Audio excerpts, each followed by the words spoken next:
led by Brody Zaid with the Pledge of Allegiance.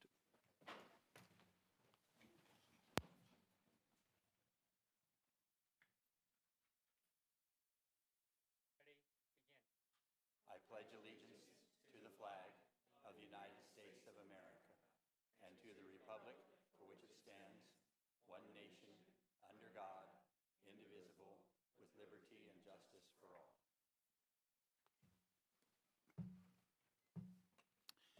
We will now observe a moment of silence.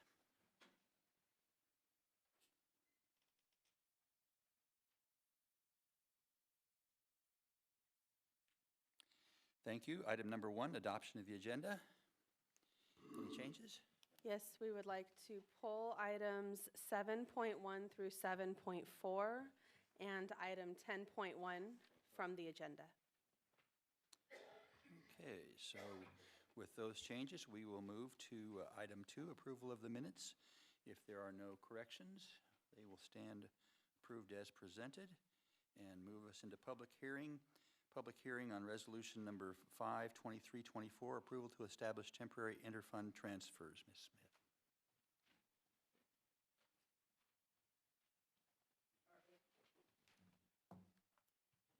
Good evening, President Ferris, members of the board, Superintendent Moore, community and staff.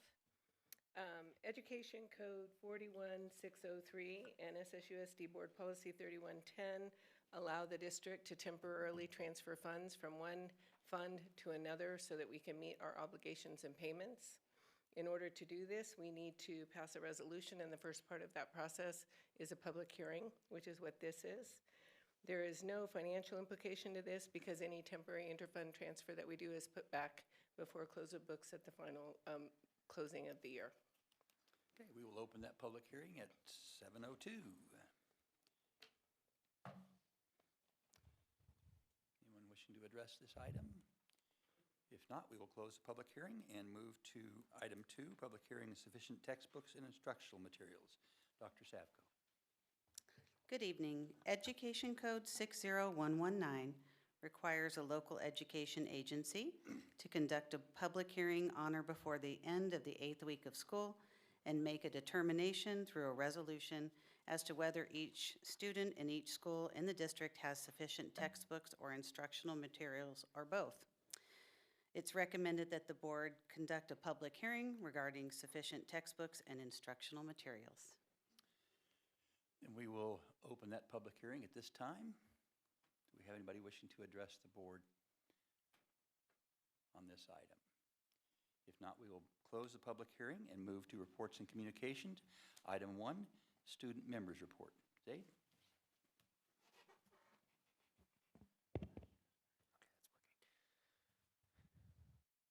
From Murray Middle School. This past month, we have had a focus on patriotism with several student organizations participating in the 1,000 Flags Parade on Saturday, September 9th, 2023, and with the support of Ms. Bruchot, Mrs. Morozic, and Mrs. Tolbert. We shared some photos of our students and teachers representing our ASB and Rachel's Link clubs. Over the last several weeks, students have had several spirit days like Career Day. ASB hosted the first of many morning pep assemblies to talk about the end-of-year spirit party and the use of ASB cards. Our first dance is this Friday, September 22nd at 6 p.m. in the gym with the theme Night at the Carnival. The ASB cards are especially helpful now that our cross-country and volleyball teams are in full swing, practicing multiple times a week. Great job, students and coaches, persevering and finding ways around this crazy heat. Coaches are working hard to include as many students as possible, even creating a first-ever practice team to move players up as spots become available.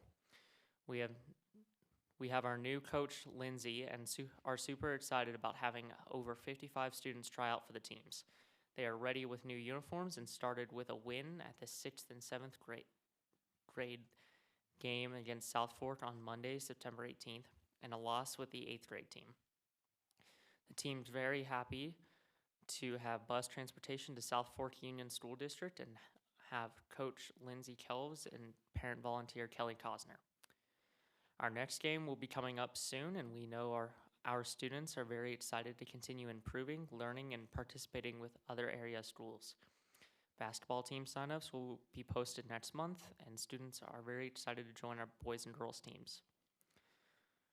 We are very proud to state that we have a new math teacher, Mrs. Mariella German, joining our math team. We now have been able to reorganize the master schedule and support 163 students with lower class sizes and 2 or more honor sections at each grade level. We also have 2 students attending geometry at the high school during their math block, so that is very exciting to us. Along with Mrs. German, we have Mrs. J.C.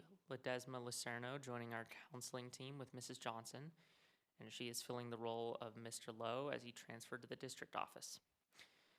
Mrs. Kelly Cosner has also joined our team, assisting our Student Support Center and a wonderful liaison to the community through our volleyball program. Some other great news is as we kicked off our PTSO meetings on September 13th, and we have over 58 parents that have joined PTO, and a well-attended meeting with many parents accepting and volunteering for fundraising, leadership positions, teacher appreciation. We also have our clubs that have started after school with an anime club, robotics, a chess club, a Dungeons and Dragons club, and drama club. We are very pleased and excited that we are working with our community, staff, parents, and a very talented, positive student body. From Monroe Middle School. This month at James Monroe has been filled with intervention, expectations, celebrations, and farm animals. We had our first round of intervention with great success, especially in English for our 8th graders. At the end of the cycle, almost 70% of 8th grade students had met or exceeded standards on their benchmark. Definitely showing Tigers are on the rise. Administration met with all Tigers and grade level assemblies to review expectations for being respectful, responsible, and safe. This is only emphasized in every classroom with the strategies and social contracts developed through the Capturing Kids' Hearts initiative. Volleyball is off to a great start along with cross country. We held our barn dance on Friday, which was a success as cowboys and cowgirls danced away and could take a selfie with the sheep, goat, or many horses that crashed the party. Looking forward to the next month as we prepare for awards assemblies, fall concerts, picture makeups, and Red Ribbon Week festivities. From Mesquite, students exceeded the expectations in the first credit check. 1 student graduated, and 2 others reduced the length of their school day since they only had a few classes left before graduation. More than a 5th of the school earned the status of Golden Dragon, which means they had above 90% attendance and exceeded credit expectations in every class. Golden Dragons will be recognized every cycle with a private Papa John's pizza party with the principal. Students got to participate in a school-wide assembly to hear from the U.S. Army and Navy recruiters. This presentation was the first in a series of post-graduation opportunities, which will also include the U.S. Air Force regarding scholarships for STEM field degrees, medical career presentations, local machine shop expertise, and other technical fields. Students also took the ASVAB last week and will work with local experts to explore their aptitudes and military opportunities. 5 students get recognized each week for good attendance and grades with a drink delivery of their choice. The drinks are made by our very own Burroughs baristas. Thanks to hardworking staff and great programs like Capturing Kids' Hearts, Mesquite is on a clear, positive cultural trend. Year-to-date office referrals have been more than cut in half, and suspensions have dropped by more than 84%. Go Dragons, show them how to soar. And from Burroughs. The last month has been great for the Burroughs. In sports, our volleyball teams have been dominating in their games, and our tennis teams have been winning many of their matches. Cross country is also doing well. Football continues to improve each week. Last week was our first Spirit Week to coincide with our first rally of the year. The rally and Spirit Day theme was Carnival, including Spirit Days like Peek into the Future and Under the Big Top. The rally went very well and the kids were very spirited. Our Blockbuster newspaper has been hard at work writing, snapping photos, and getting one-pagers together for the Daily Independent, which can be found in their physical and digital publications. On the subject of media, the newscast from Burroughs is making a comeback. The AV Club has been created to teach students about the processes of filming and to create newscasts for students and teachers to view in class and online. CSF will be holding its first meeting next week, and handed out applications on the 11th, allowing excelling students to join a great academic organization. And good news for all the clubs starting up, Club Day is tomorrow. Clubs will set up tables on the quad and invite others to learn about their clubs and offer membership to them. Drama has been preparing for the fall play and will continue doing so. Preparations for homecoming are still ongoing, and this year's theme is Dancing Through the Decades. Sign-ups for the Amazing Race and Homecoming Dodgeball tournaments are ongoing, and we asked all students to get with friends and participate. Seniors are preparing for the annual Bee Mountain painting, which is slated for September 30th. The PSAT and ASVAB testing sessions are coming up in early October. Thank you, Brody. That brings us to reports from members of the board. Kurt, I believe you. Yeah, I do. I'm trying to find my note on this one. Bear with me for just a second. Maybe someone else can go if they've got something. Did anyone else have anything? Actually, I'm good. You're good.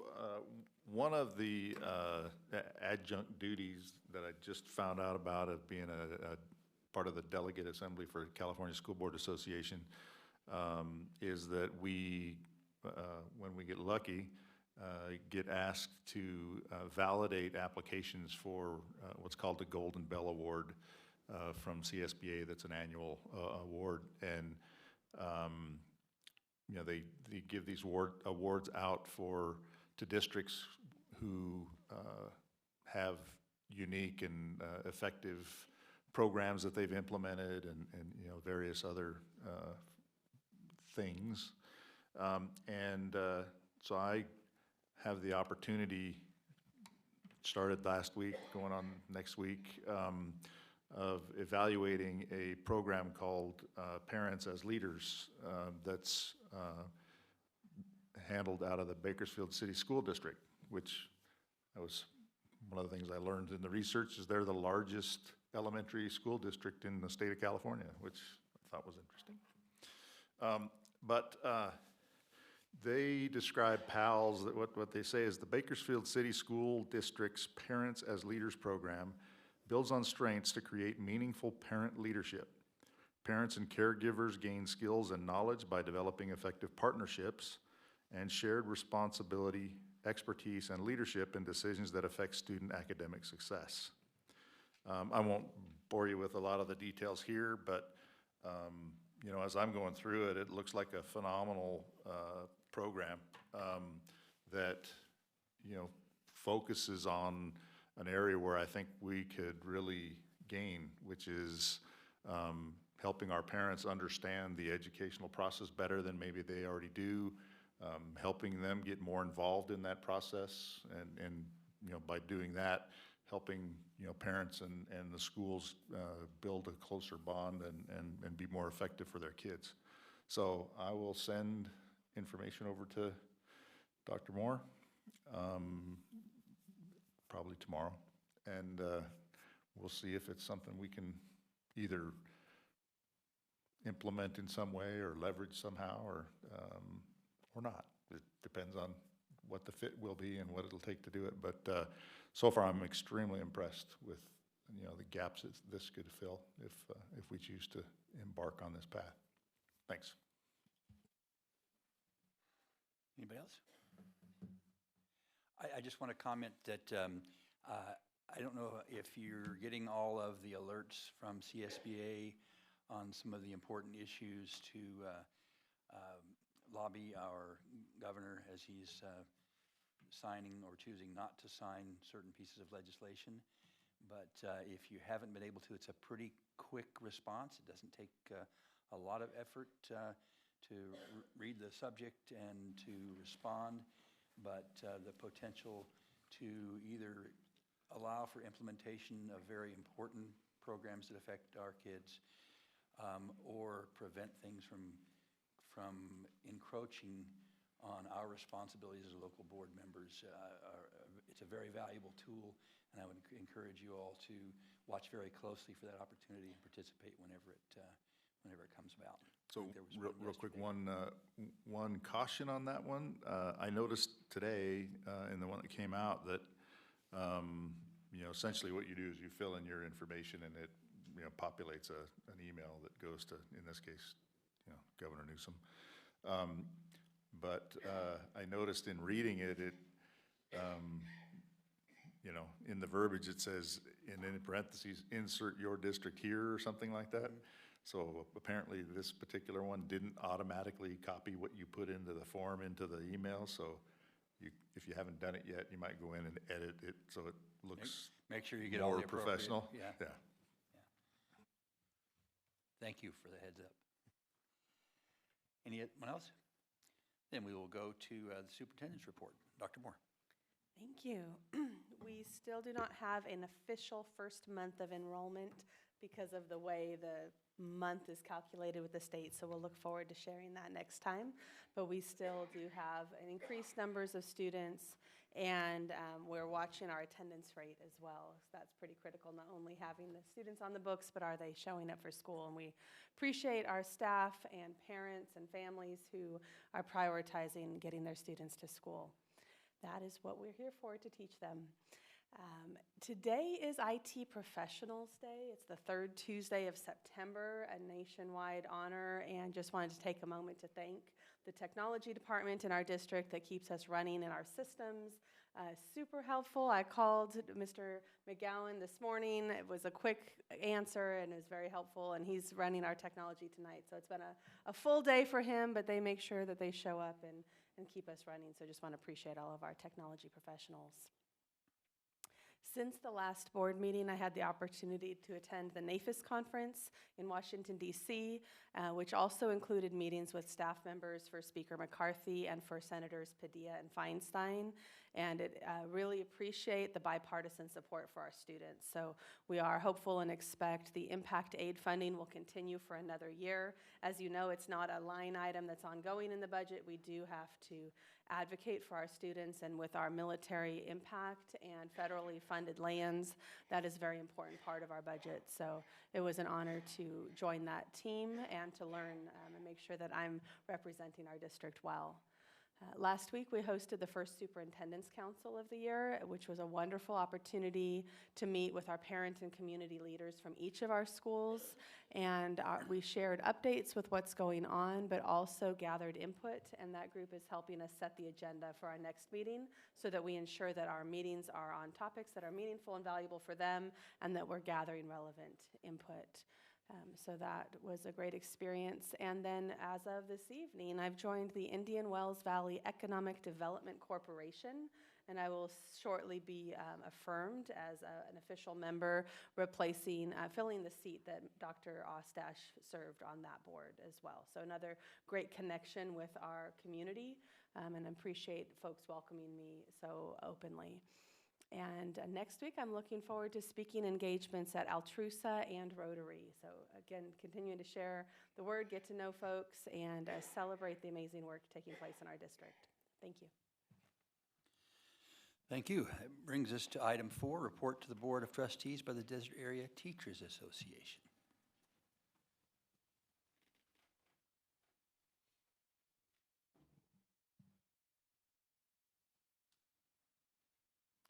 Good evening. Dr. Moore, President Ferris, board members, community colleagues.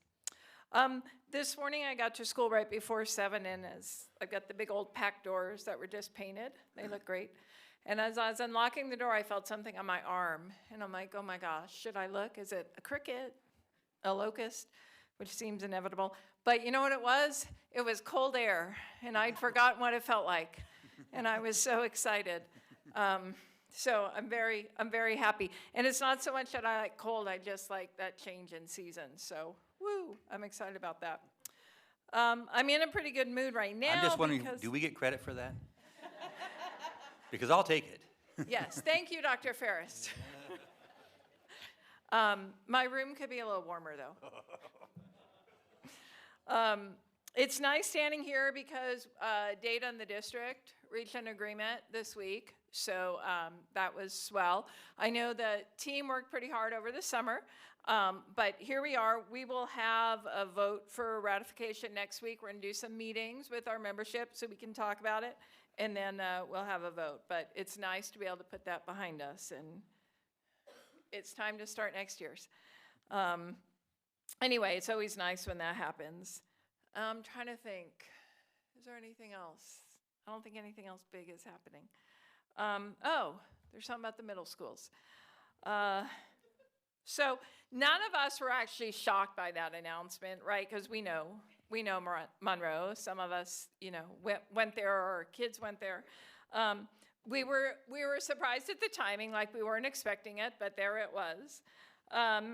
Here we are. So I've talked to a lot of people, and some are like, I've heard this before. I'm not quite that relaxed. Most of us are pretty concerned, and we recognize that Monroe is not in a condition to continue standing. Hopefully for a while it will. So I went ahead and did what I love to do, and I sent out a survey to my members. And this is the very beginning, right? And so I just wanted to get a feel of where we all are. And what's pretty interesting is we have 3 concerns. So the first 2 are about discipline, right? We already have classes that are crowded, and this just seems a little bit frightening to think that we're going, if we do that 7th and 8th, right? We increase that. 6th graders are gone, but we have more 7th and 8th. So we have a big concern about behavior issues can come up very easily, right, when a classroom is crowded. And so that's, there are other concerns, but that whole idea, because it's no fun for us, it's certainly no fun for the kids, right? If they're in a crowded classroom, it doesn't work well for anybody. Then the other thing is we're concerned about where we're all going to end up as everything comes falling down. 6th grade is in kind of a tenuous place, depending on their credential. And so there's a lot of upheaval, right? And a lot of people are concerned, as they should be. And I know we have time, right? So that's great. But what I want to say are probably the biggest concern out of all of them is that our voices won't be heard. And we are, right, we're the people that are standing in the classroom every single day, right? We're the ones, a lot of us, after our CPK training, standing there greeting the kids by name, right? We're asking them what the good things are, which I forgot to do today, and my students let me know I forgot. So it's really wonderful, right? And so we get all these really great things with our kids. We're also the ones reminding them, hey, you have to read the novel, right? Hey, don't put that there. Be nice to people. And so we're the ones there every day. So we have a knowledge and experience that not everyone has, right? And so I just want to make sure that from the beginning our voices are heard and really valued. Now, it takes all of us, right? It takes a whole community to get the kids where we want them to be. And everybody in here, we're all on the same page in the sense that we want what's best for the kids. And I think most of us feel like some pride being in this district, right? And we've got some really great stories coming out of the schools. So as we get into this very beginning of this huge process, I just really want to stand up for all my members, all the professionals in data, since that's who I represent and I care about, everyone who works there. I just want to make sure that you listen to us. We'll listen to you. I know there'll be compromises, but I just want to get that out there. Teachers have responded to the survey. We're very interested. We want what's best, and we're looking forward to this. And we're looking forward to this. So thank you. Thank you. Brings us to item 5, report to the Board of Trustees of the California School Employees Association.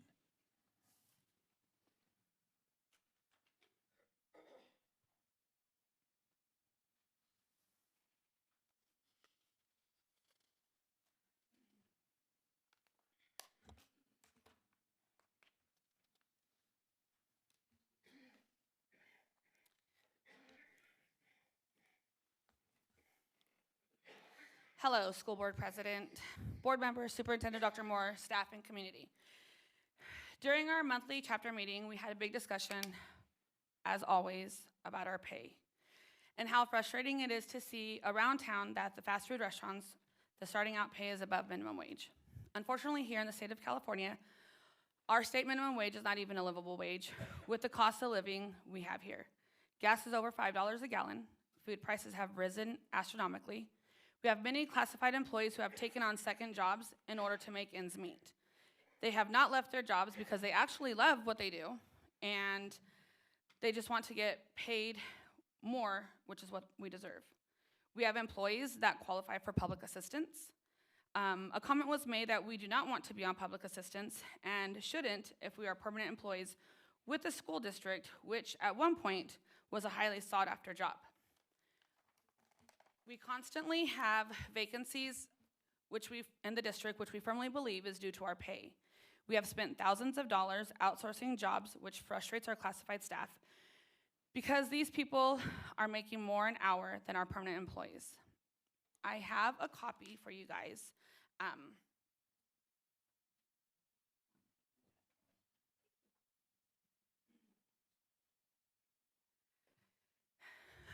I have a copy of the ad for Panda. Sorry, it's in black and white. It's too expensive to print in color. Panda offers more money, medical and dental insurance, matches 401k, free meals, plus employee discounts, tuition assistance, and career leadership development. Our pay scale has seen some improvement over the last few years, which we appreciate. However, we need to continue working on it, as some of our classifications are being paid significantly lower pay than others in the same job in districts that are comparable to ours. I hope we can continue to work together to make improvements on our pay scale in order to retain our employees and entice new qualified employees to come and work for the district, so that we do not have to continue to outsource our jobs. Thank you. Thank you. That brings us to item 6, communications from the public. The board will provide time during the discussion of each agenda item for members of the public to comment, but at this time, members of the public may comment on matters that concern the board that are not on the agenda. Comments should relate to items of public interest within the board's jurisdiction. The law does prohibit the board from taking action on items that are not on the agenda, but if appropriate, your comments will be referred to staff for response. When addressing the board, please state your name at the podium and limit your remarks to 3 minutes. In accordance with the board bylaws, the board will limit the total time of public comment to 30 minutes. Those wishing to address the board beyond that 30-minute time limit period may do so at the end of the scheduled meeting. I open public comment. My name is Kathy McCoy. I'm a teacher at Pierce and the Vice President of Data. I have 2 concerns that I wanted to bring to the board. The first has to do with what are we going to do here with the 6th graders. And I would like to present, Dr. Ostash and I talked about this quite a few times, a different plan where it's 5, 6 together at VWIG, and here's why. The 5th graders are way too comfortable at elementary, and they're ready to move on. And they do end up being kind of our most exciting moments of the day. The 6th graders are way too young to be with 7th and 8th, and they need way more support. They are the ones who are drowning. Were we to put 5, 6 together at VWIG, they could start with a block schedule or something along those lines where they can get that support and start learning how to be more independent before they get to 7th and 8th grade. I am concerned if we moved 6th grade down to elementary, they would lose some of the things like electives that they get now, because I don't honestly see us being able to have the music, like learning instruments and all of those things at 6th grade when those teachers are already busy with 7th and 8th. That just seems like something that would be hard to do. If we were to have 5, 6, 7, 8, and the high school all there in a row, that would ease some of the parents' concerns about, I've got kids in all these different places, I have to get them here and there. The kids kind of can become more familiar with where they're going next, can start to feel more comfortable, and maybe we can provide those 5th graders with some of the electives, like beginning instruments, things like that, that they don't have the opportunity for now. So that is my personal suggestion, and I really hope that that is something that can be considered. Like I said, Dr. Ostash and I have talked about this since way back when we thought about VWIG being the 6th grade STEM school. So that I really hope you'll think about that. My other concern has to do with, at Pierce, we have Spectrum, and there were a lot of things that we were told Spectrum was going to do, that they were going to have all this training for their paras, that we weren't going to, our kids and the kids who needed to be in Spectrum weren't going to interact. And it started out that way. I know we had a lot of concerns as far as trying to find a teacher, trying to find paras. Well, now there's not a permanent person in that position to run the program. Those kids we're starting to see them around campus, walking around. And so we just have some concerns, and we would like to kind of hear some updates on what's happening with Spectrum. I know that's contracted, and they have obligations that they need to hold up on their end. So we would love an update of some kind on exactly what's happening there, and how that can reassure us that that's not going to turn into what we have been dealing with in the past. Thank you. Thank you.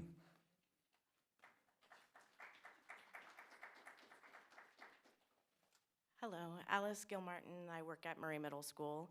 I quickly wrote down some thoughts. I know the middle school plan has just been announced, but I think it's important for you to hear from middle school teachers early in the process.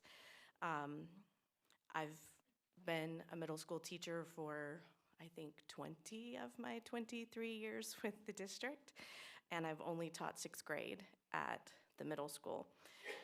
I do hold a multiple subject credential, but I haven't taught elementary school for 21 years, and I'll be honest with you, the thought of going back after that number of years is a little scary to me.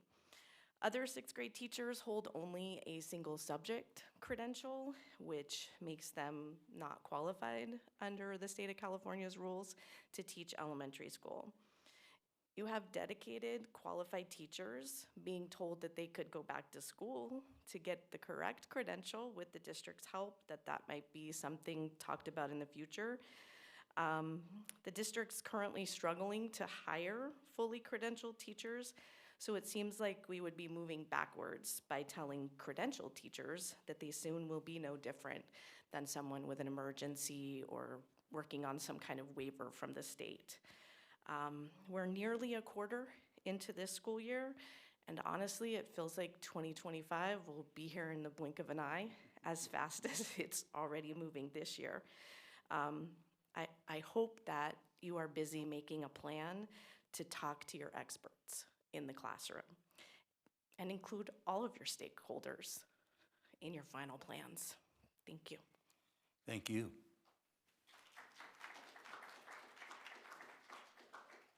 Hi guys, I'm Connie Abshire at Murray Middle School as well. So I'm going to come at you from a parent view I have going on, and then as a teacher. So as a parent, I'm really glad math got handled, that the classes aren't in the 38, 39, 41 sizes that they were at the middle school. But now we have to worry about PE. Some of the PE classes are in the 40s, 50, 51. The locker rooms are not always open because of a lack of supervision. So that's a problem. That's easily fixed, I hope. Now for the hard part. Classroom concerns as a teacher. Excuse me, as a teacher, our history and science classes have no special ed and para support, and they're often the largest classes.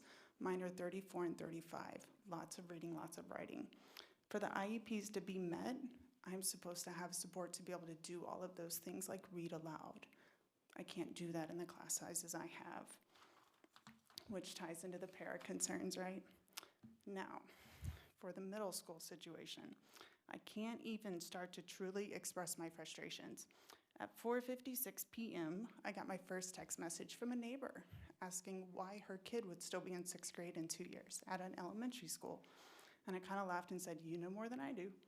Then another message came in from another friend in town wondering where I would be teaching and what I would be teaching. I ask you the same thing. Where will I be in 2 years and what will I be teaching? I've taught 20 years, 6th grade history, single subject, fully credentialed. Please let my neighbors know. Thank you. Any others?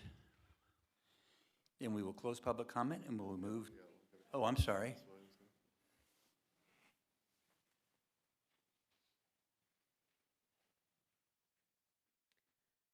Good evening. I'm Jennifer Williams, and I'm a district employee for 32 years and parent and everything. But just kind of switching gears a little bit, I just wanted to comment on the Capturing Kids' Heart training, that I just really appreciated that. I've been around a long time, and I just saw a lot of value. I participated in the Burroughs cohort, and I will just say, I've shared this with Michelle Savko, it's probably the most impactful training that I've ever had at Sierra Sands.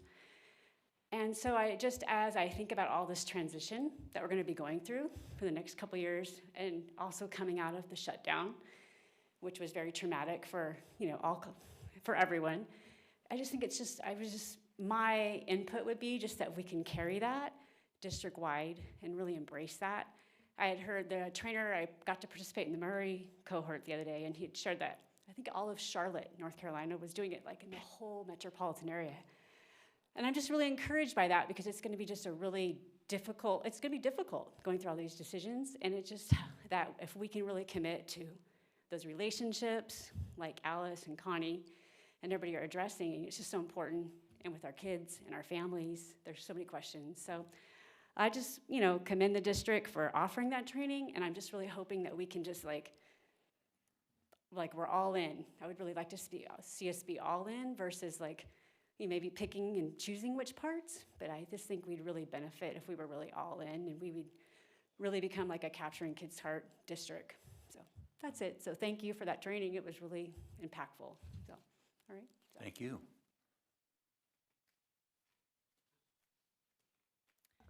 Kiana Williams, my address is on file, and district employee now for a while. I wasn't gonna get up today, but I did wanna share. When I first started teaching back in '99, I had a colleague tell me, it's last century, you guys, like when you start aging yourself, isn't it sad? Anyways, they told me the number one thing, advice, and I've always had it stick out in my mind, is to be flexible. That's hard. It's very hard, especially when there's a lot of unknown, when ideas are being flown, when you're going to, as we are at Pierce in this, is it called CSI, right? Yeah. And we had this outside coming in, right? And working with us to help improve our school site. It brought me back to, in 2000, 2001, I worked at a high priority program improvement school. A lot of things, I'm seeing a lot of the same things. And so for me, I feel comfortable with what's happening because I've done it before at a previous school district. Tabling that and putting that in the back of my mind, in my previous school district, I work at a 4-5 school. It was one of a kind, I think in all of Kern County, maybe even all of the state. And we had some feeder schools that came to us, lower elementary, K-3s. At the time, the 6th grade was at the junior high. That 6th grade was then moved to one of the school sites, and that became a K-6. And then the other elementary became a K-3, and the site I was at became a 4-5-6. And the 6th grade was brought over. And there was a lot of worry and fear and a lot of unknown. And I just remembered thinking, oh, be flexible, just roll with it. I think as educators, that's something we do. We just roll with it, right? We're always, every day, day in, day out, because every day something new is happening, or something different that you hadn't had to experience before. But I just wanted to say that while everything's in the planning stages, that in my experience, it became a positive one. And I really enjoyed my time working there with the staff and how we were able to do that transition. And it's not easy, but good things do come. And that's all I just wanted to say about that experience. Thank you. Thank you so much.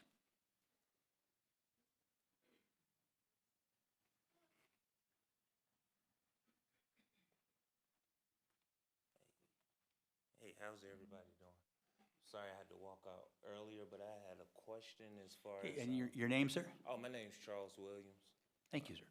And I had a question as far as finances recently. Most of us that are making $100,000 now in the state of California are not making enough to get by. And with that, most of the schools need supplies constantly. And I'm still trying to figure out where most of the finances are going as far as supplying the schools that are here, let alone you're building more schools, where I'm pretty sure most of the population is not matching that, nor being able to move people around to help with most of the teachers here. Because, well, I'm from a different state, and I've noticed out here in a small town like Ridgecrest, it could be more concentrated and better for most of the kids versus what we're dealing with, even as far as, what was that they called it? The Title I? Title I, where it was $10,000 that was given to the school, but we still don't know how most of that was managed, because it's just, it was lauded as yeah, for the school lunches, but I don't even know what most of the stuff they're eating, let alone the access to technology. What else?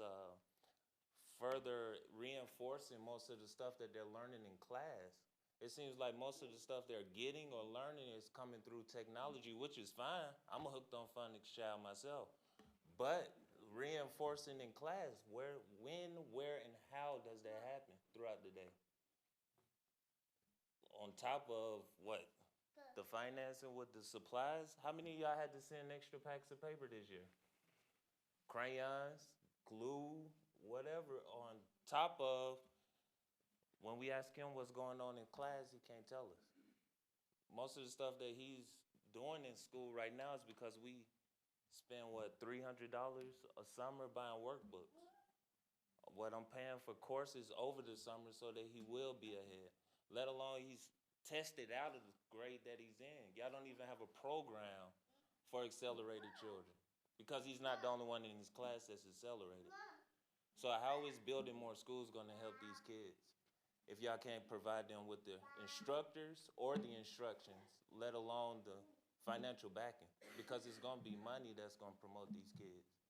And it's going to incentivize most of the teachers that are probably out here to stay here. Because I know a district like the one I grew up in, back in Atlanta, Georgia, it'll pay them 10 times more for them to do less. And they're providing a lot more. They're provided with a lot more. And they're not outside of a military base, which I know majority of this is based off that too, but I just had those questions. I'm sorry I got long-winded, but I'm trying to hurry up before my daughter starts crying again. Thank you. Yes. Do you have any others wish to provide communication from the public? If not, we will move to Educational Administration. 6.1, Adoption of Resolution Number 2, 2324, Statement of Assurance of Sufficient Textbooks and Instructional Materials and Certification for that public are provided with standards-aligned textbooks and instructional materials. What a title. Dr. Savko.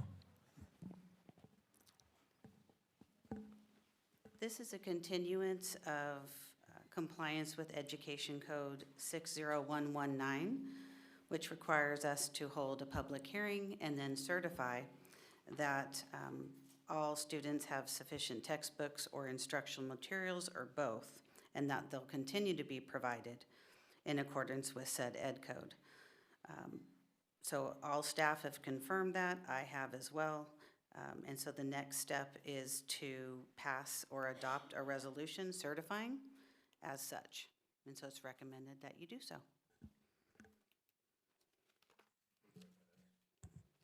Second.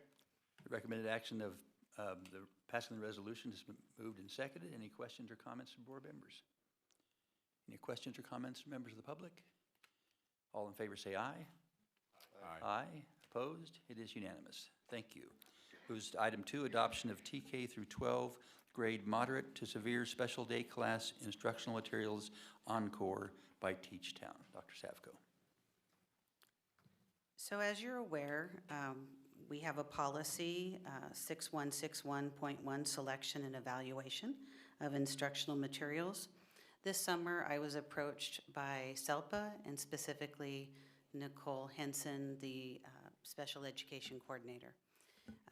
And she expressed concern that the curriculum that we currently have in our moderate to severe special day classes was not meeting the needs of students, and it wasn't also meeting the needs of teachers. Sometimes our teachers are not yet fully certificated or credentialed, and that's the most restrictive environment in public education, moderate to severe settings. And so I asked about the perspective of teachers in those settings, and I just wanted to give you a portrait of what that might look like and why we are recommending this particular adoption. So in any classroom, you have your physical sets of curriculum. So imagine that you are in a moderate to severe setting, and you're the teacher of record, and so you teach all the subjects. So let's just go with science, history, math, and English language arts. So you have quite an amount of stuff, if you will. Then I want you to think about, what if you have 3 to 4 to 5 grade levels in that class? Then you'll have 3 to 5 sets of history curriculum for all the students, English, science, math. And that's just one aspect of the problem, probably the most superficial aspect. But really the root cause problem is that we're required to have standards aligned materials. Of course, that's what we just resolved, right? And we're also supposed to provide instruction with grade level standards. And that's what our curriculum is, the vehicle to accomplish that. The problem is when you have the most significant cognitive disabilities and challenges with our students, it's nearly impossible to adapt the curriculum to those various levels and needs. So I just want you to think about literacy and what that might look like if you have a student in your class who's an 11th grader, but perhaps are reading at a kinder level, and what that might feel like in trying to help your student access the curriculum in a way that they feel respected and connected to highly rigorous instruction. And so I hope I've provided that portrait of the problem. And so Nicole Henson, our SELPA coordinator, she did research into what programs and systems were really getting results in special day class environments. And so she discovered 2 things, something called basics curriculum. That's not what we're suggesting we adopt tonight, but also Encore by Teach Town. And so she worked with teachers over the summer to kind of dig into this as a probable solution, and that honors our board policy in that our teachers must be substantially involved in that, because as you heard our teachers articulate this evening so well, they're the boots on the street, right? They're the ones implementing.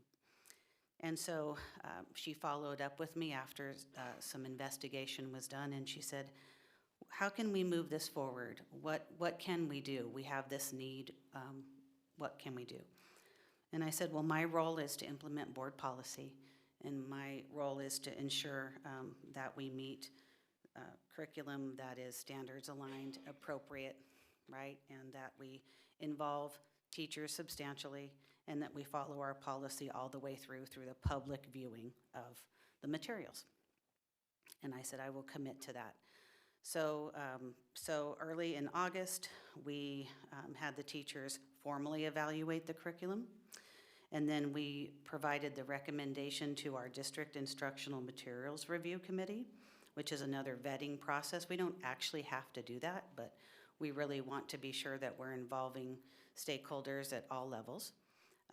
When our District Instructional Materials Review Committee, which is comprised of teachers in the moderate to severe classes and administrators who administrate SDC classes, also program specialists who help us implement our special ed programs, and parents of moderate to severe students reviewed this curriculum and all affirmed that they're excited. Nicole, after I left our meeting, said everyone was abuzz with enthusiasm for this possibility. So, board, I bring to you the recommendation that we adopt Teach Town's Encore for a TK-12 comprehensive approach to meeting our most cognitively challenged students. The cost of the first-year implementation is a lot. It's $100,691.23 because that's when you're getting all of your materials, your physical manipulatives. And then it's maintenance after that, roughly $44,000 a year to maintain this. The initial implementation will be funded through ESSER 3 or other allowable restricted funding. So we kind of protect our general fund. And that is the recommendation. I have a motion and a second. Do you have any questions, comments from board members? I don't have any questions, Dr. Safko, but I want to thank you for your clarification. About 4 weeks ago, I went over and I looked at the curriculum, and then I saw the price, and I went, oh my gosh. I looked at all these worksheets and so forth. There's got to be more to this. Yes. And talking to Mr. Dilbeck today and so forth, I appreciate you clarifying some things for me. It makes it a lot better for me. So thank you so much. You're welcome. It's my honor. I can't remember if you said this, but how many students are we supporting with this? I should have printed out my notes that I sent to you. I think it's 120 licenses. It's in the quote. 120, and then I believe 130 plus 20, right, is 150. I don't usually do math in public, but there you go. You did a great job. Yeah, thanks.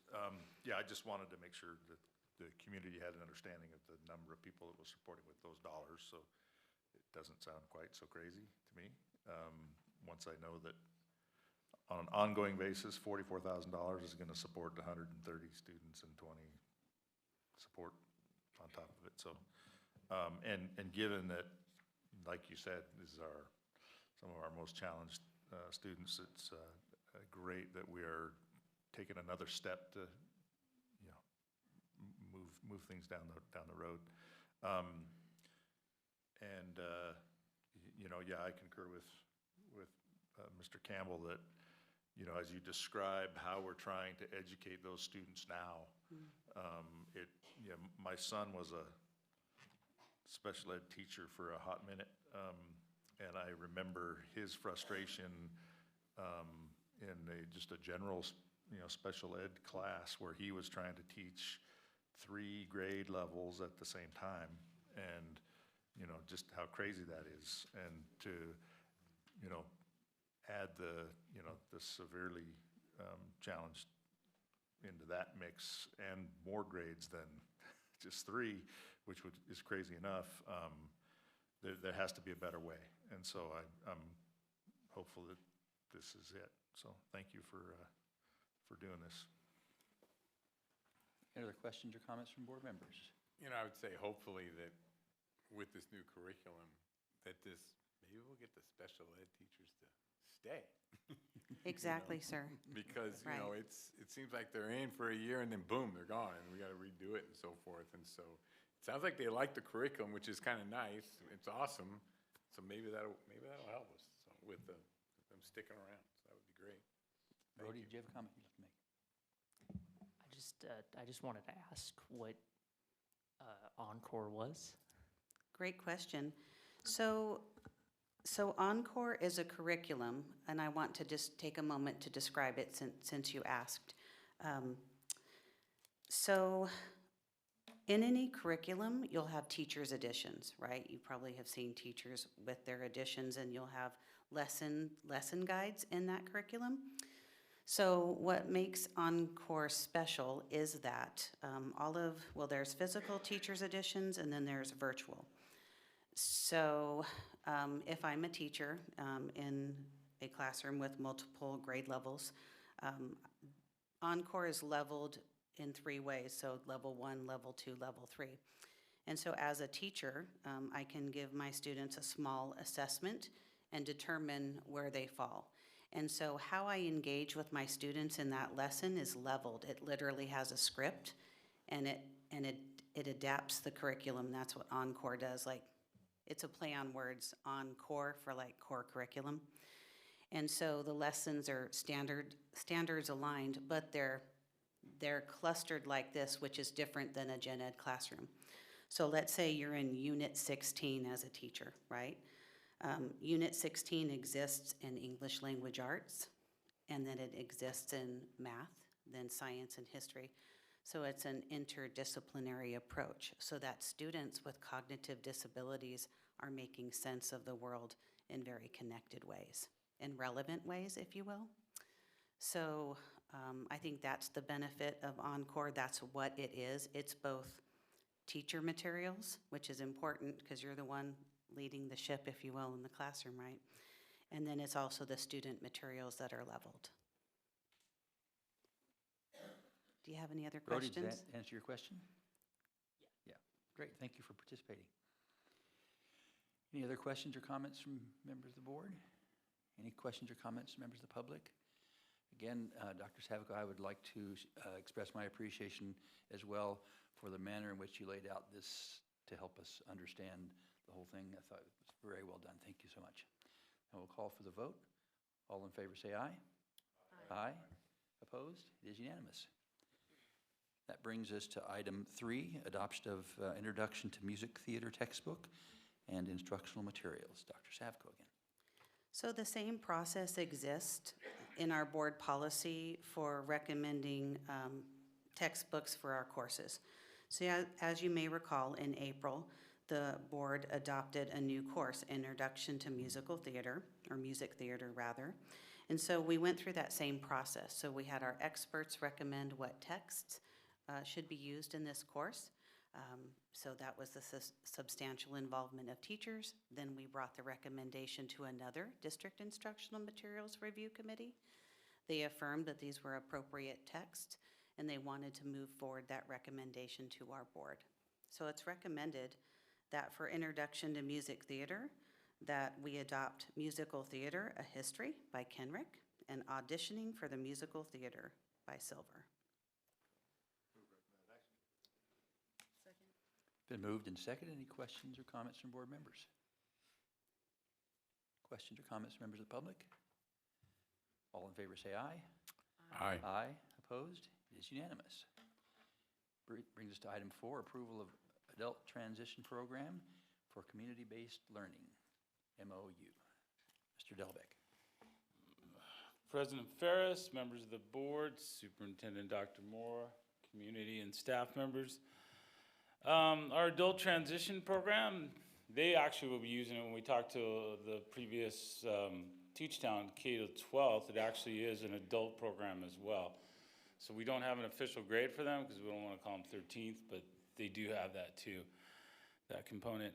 This is an MOU for our adult program to start getting out in the community on a regular basis. So we have made partnerships with Ridgecrest Regional Hospital.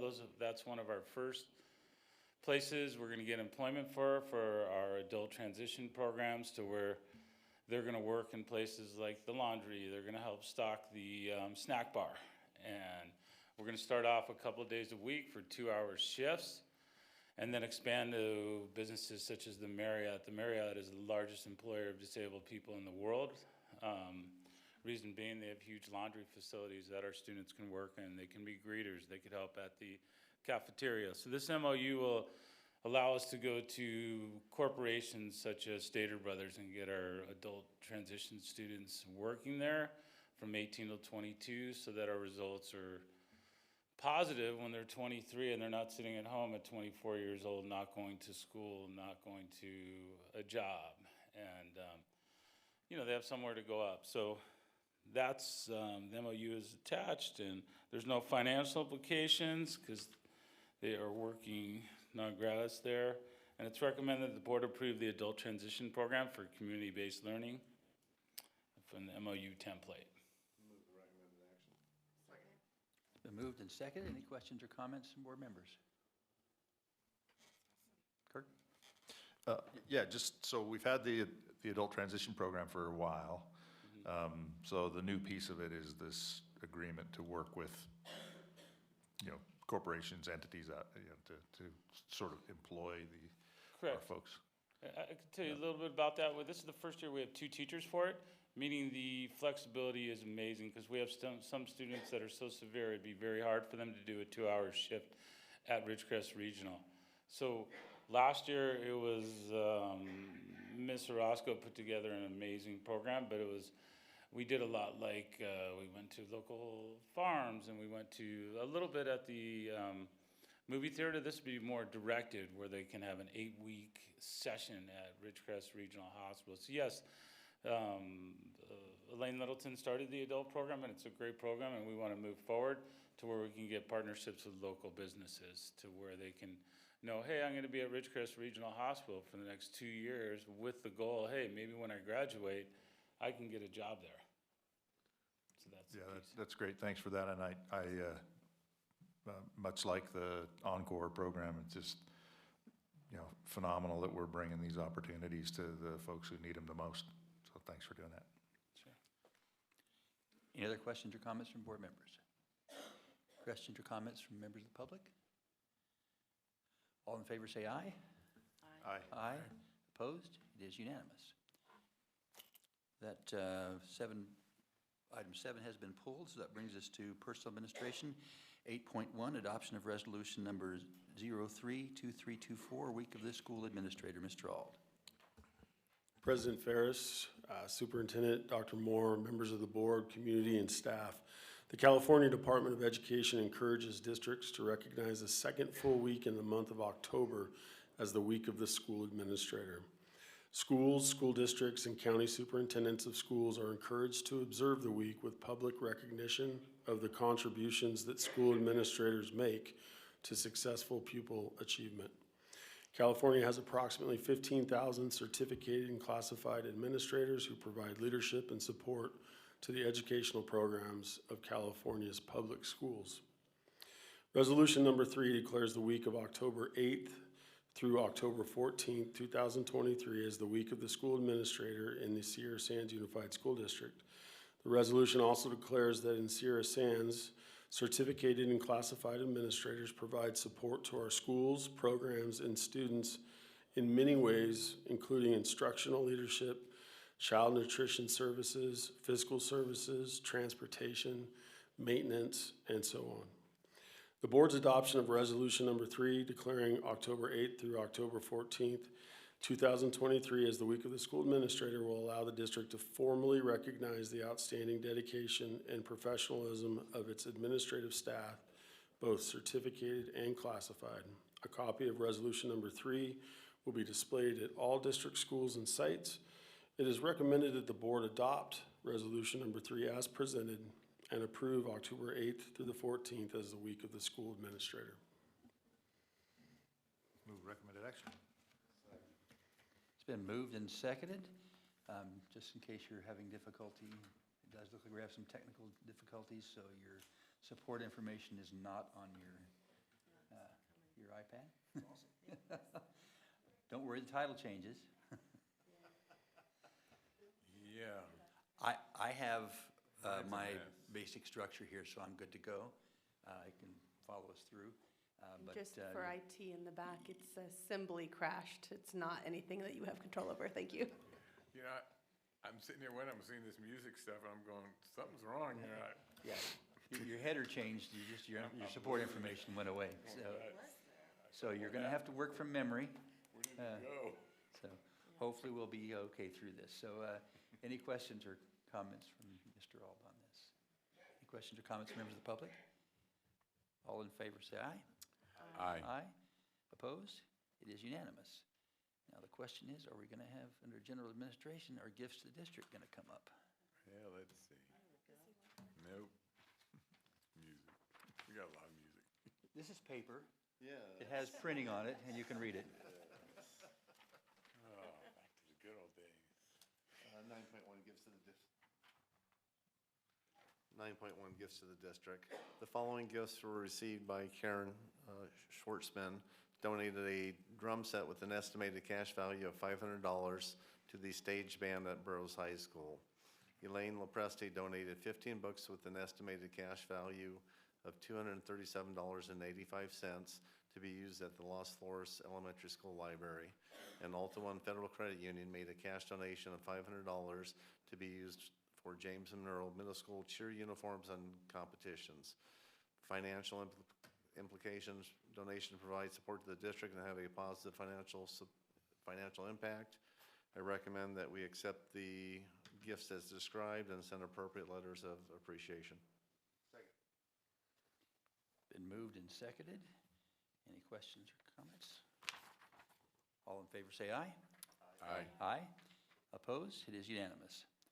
That brings us to item 2, approval of one or more board members to attend the CSBA and AXA Coast to Coast Federal Advocacy event in Washington, D.C. So this item is something that we have done in the past, and the board has a budget for travel. We have $30,000. We've used about $13,000, so we have plenty of money in the board travel budget if this is of interest. I know in past years we've had a board member or two go.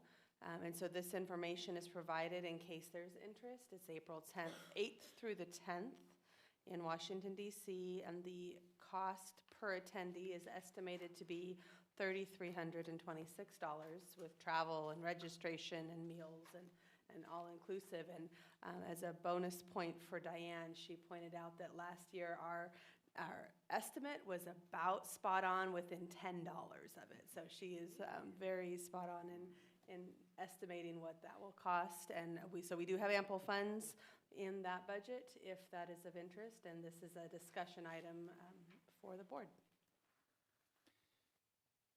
Any comments or questions on this item? I was going to go last year, but some things happened. I couldn't go, so I'm still interested in going if we have the availability.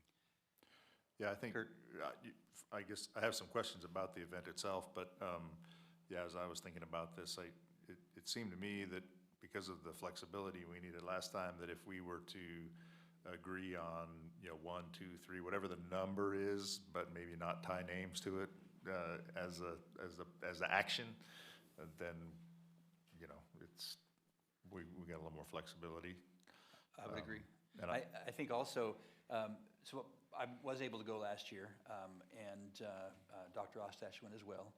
I do think it's a really valuable event. I think it is something that the California School Boards Association is focusing on more significantly since the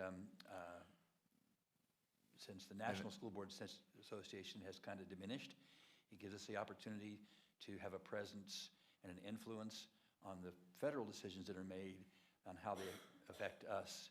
And I think it is important. I think, as Kurt says, I think we probably ought to identify how many we want to send, and then we can, as it gets closer, determine exactly who's available and what kind of combination would serve us best. I think the first discussion is, do we believe it's important, and do we believe it's an investment we ought to make? Yeah, so to get to that, since you went last year, how well attended was it? So that was really kind of the first time that CSBA. So it was the second. It was the second year or- CSBA did it. Okay. It was the first time we participated. Right. It was well attended. It was well organized, and didn't waste much time. It kept us right on task. And each year, it's going to be the focus and the effect will be greatly related to what's going on at the time. But I believe it's a well-organized event, and it does give us a good opportunity. And does have a pretty good representation, but it also gives you a good opportunity when you're in visiting your legislators. The groups are small enough that your voice is definitely part of the conversation. Yeah, I guess one of the reasons I was asking is that, it seems like there's impact in numbers and these kinds of things. And, if CSBA sent 3 people to Washington, D.C., we'd kind of not get a whole lot. If we send 300, then, we get quite a lot more. So, if CSBA needed more numbers, then, I might be interested in considering more of our participation. But if it seems like it is appropriately staffed as far activity is concerned, then, you know, we can take that into consideration. Yeah, so, and from my experience, I believe if we encourage the superintendent to go and send at least one board member and consider two, I think that's an appropriate representation and consistent with what you're talking about building the right kind of numbers. Yeah. I think our last discussion last time was we had talked about sending an experienced board member and a new board member to kind of introduce that work. I think we're still in that same kind of vein where, I don't know about the rest of you, but when I served 1 year, I still felt pretty darn new. And I think that may be a good thing to consider again, to send an experienced board member and a new board member to kind of, I believe our district has been appropriately involved in both the county, the state, and the federal level to try and make impact. And I believe that's something we've developed, history we've developed over a long period of time. Didn't just happen overnight. And I believe that as time moves on, it's important that we continue that tradition and that culture. And I think by bringing the new board members into those experiences and kind of getting them acquainted with how it works and what the value it is a good format to follow. Yeah, I think it would make sense to try to coax Dr. Moore into going and to, you know, approve two board members to go. One of the things that is really critical for education is advocacy. And I don't think that enough of that is done, and I think there's quite an art to it. And, you know, so as much as I think it has an impact that we do it, I think it has a significant impact that we learn about how to do it better as we do it. And, you know, so kind of spreading the wealth and having a couple go is probably I think that's the right way to do it. Any other comments or on that issue? No, Rhodey, go ahead. Go ahead. I was just sitting here listening, and I was kind of wondering what you guys are talking about. Okay, so what we're talking about is the California School Boards Association. Boy, we got some nice ring in there. The California School Boards Association sponsors an activity in Washington, D.C. each year where members of local boards go with the association and with the California School Administrators Association to lay out their concerns about how the federal government impacts local school districts. And this meeting is an opportunity for us to participate, but it's not mandatory. And since it is an opportunity for us, we're trying to decide whether or not we ought to participate and dedicate the funds to fund a couple of people to go, and how many people we ought to do that with, and what the value of that opportunity is. Does that make sense? Yes. Okay, thank you for asking. Because I'm guessing if you wondered that, there may be some folks watching on television who are thinking the same thing. So, go ahead, Mike. And if you're looking for consensus, I agree with how important it is to be back there. And on the amount, it might be a moot point if only one person wants to go. I mean, obviously, I think it's important that our seasoned veteran who has just made a trip there be there. So I'm unavailable, but if, like I said, it might be a moot point if only one person's interested and available, but I've got no problem with sending two. So maybe what we do is recommend that we send up to 2 board members, and then as we get closer, we can determine, based on circumstances of both availability and interest, who those 2 would be. Does that seem like a motion we ought to do? Mike, is that what your motion was? It was. Okay. You took the words right out of my mouth. Did you get that motion? Yes. All right. It has been moved and seconded. Any further discussion? Robert, did you?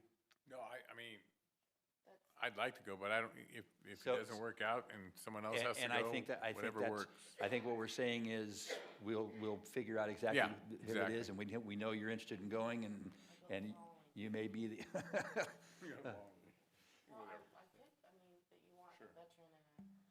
and we can have that determination later as well. I think right now, we want to make sure we've earmarked the budget and get the spots reserved. And okay, any questions or comments from members of the public? All in favor say aye. Aye? Aye. Opposed? It is unanimous. And President Ferris, Assembly is Yes. back up. Okay. It's back. I thought I was going crazy. Well, that doesn't mean you weren't, but. All right, so we move to construction administration. 10.1, approval of an agreement with the Mobile Modular Management Corporation for the purchase of 2 relocatable classrooms.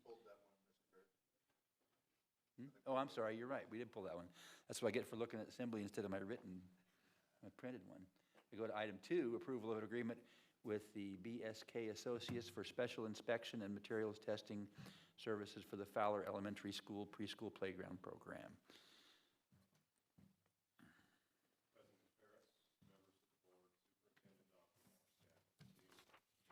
Item, oh, there it is. There you are. I'll back up a little bit. Item 10.2 seeks to amend our agreement with BSK for special inspection and testing of the Fowler Playground. That agreement was signed in July of 2022, and we thought that was about a 3-month window at that time. Well, we know it's a year later now, and we're just finishing up. So we're seeking a change order in the amount of $10,430. That'll bring the total budget estimate to completion of $20,183 for special inspections and testing of materials. It is recommended that the board approve the agreement with BSK Associates for special inspection and materials testing services for the Fowler Elementary School preschool playground project as presented. Second. A motion and a second. Any questions or comments from board members? Mr. Campbell, are you? I was just gonna say, no more delays. No more delays. Get it done. No, I'm just getting ready to say aye, so. Oh, okay. All right. All right, any other questions or comments from board members? Questions or comments from members of the public? All in favor say aye. Aye. Aye. Opposed? It is unanimous. Moves to business administration. 11.1, approval of resolution number 5/2324 to establish temporary interfund transfers. This is the resolution that goes with the public hearing that we held earlier. It's recommended that you approve resolution number 5/2324 to establish temporary interfund transfers as presented. Move the recommended action. Second? Been moved and seconded. Any questions or comments from board members? Questions or comments from members of the public? All in favor say aye. Aye. Aye. Opposed? It is unanimous. Thank you, Ms. Smith. That brings us to, we are going to temporarily adjourn the meeting of the Sierra Sands Unified School District Board of Education to conduct the meeting of the Unicorn Schools Financing Authority, which I will call to order. The only item on the agenda is the approval of the minutes. If no one has comments or corrections on those minutes, they will stand as presented. We will adjourn the meeting of the Unicorn Schools Financing Authority and reconvene the meeting of the Sierra Sands Unified School District Board of Education and move to the consent calendar. Move the entire consent calendar. I have a motion to, and a second to move the entire consent calendar. Any comments on any items on the calendar? Any comments or questions from members of the public? All in favor say aye. Aye. Aye. Opposed? It is unanimous. It brings us to item 15, future agenda items. Are there any future agenda item recommendations? Yes, I'd like to just make Dr. a Moore. comment. I really appreciate the preparation and inquiry behind the scenes that each of the board members do in preparation for our meetings. And as a result of those conversations, that's why we adjust our agenda on occasion. And so today we adjusted Section 7, policy, because we recognize the incredible importance of the board in setting and directing policy and regulations. And since there were sufficient questions and interest in dialogue, I'll be bringing back next month a proposal of how we might engage and create space and time for that without taking over this particular meeting, but making sure that there is ample board time and consideration specifically devoted to policy. So we'll bring that back at a future meeting, potentially in October, and I just wanted to share that at this time. Okay. Any other board requests for future agenda items? If not, we will move to item 16, which is adjournment. And we will call adjournment, and the next regular meeting of the Board of Education will be October 19th.